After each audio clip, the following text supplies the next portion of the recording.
Taking care of yourself isn't extra, it's essential.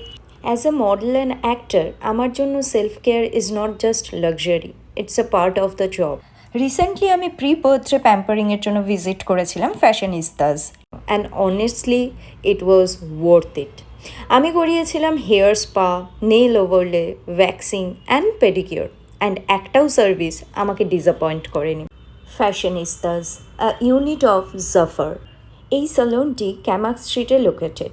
অ্যাম্বিয়েন্সটা ছিল calm and peaceful, just what I needed in between shoots and rehearsals. এই head ম্যাসাজটা, এটার জন্যই আমি hair স্পাকে এতটা prefer করি, and Khushi she did a mind blowing job. উফ, I almost fell asleep. And lastly আমি এই ন্যাচারাল কার্লটাই চাইছিলাম বলে ব্লো ড্রাই করাইনি। And then for the first time in my life আমি নেল ওভারলে করালাম, যেটা ছিল একদম স্মুথ অ্যান্ড ক্লিন ফিনিশ। আমি জেনারেলি জেল পলিশই করাই, কারণ আমার ন্যাচারাল নেলস আমার খুব পছন্দের, আর এক্সটেনশন আমার হাতে খুব একটা টেকে না, সো আমি জেল পলিশই করাই। বাট দিস টাইম এই ওভারলেটা করে আমি খুব স্যাটিসফাইড, অ্যান্ড এই কালার কম্বিনেশনটা জাস্ট অসাধারণ লাগছিল। And she is Tukai, say hi to her.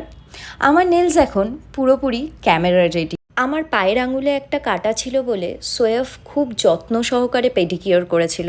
And last but not the least, স্টাফরা ছিল extremely polite, friendly yet professional. ওরা জেনুইনলি খুব অ্যাটেন্টিভ। আমি তো খুবই স্যাটিসফাইড। এই হচ্ছে ফিজাদি। কিছু বলো। আমি বলবো কি সবাই একবার আসুন, একবার সালন ভিজিট করুন ফ্যাশনিস্টাস একদম। আর তোমার কি রিভিউ আছে তুমি বলে দেবে, তোমার কেমন লেগেছে সার্ভিস? আমি পুরোটা বলে দেবো ভয়েস ওভারে। এমনি এক্ষুনি বলছি যে আমার খুব ভালো লেগেছে, মানে আমি সত্যি এতখানি এক্সপেক্ট করিনি, খুব ভালো। আমার তো প্রি বার্থডে প্যাম্পার সেশন ডান। সো তোমরাও যদি নিজেদের এমন একটা প্যাম্পার গিফট দিতে চাও, তাহলে ডেফিনেটলি একবার ফ্যাশনিস্তাস ট্রাই করতে পারো। Bye bye.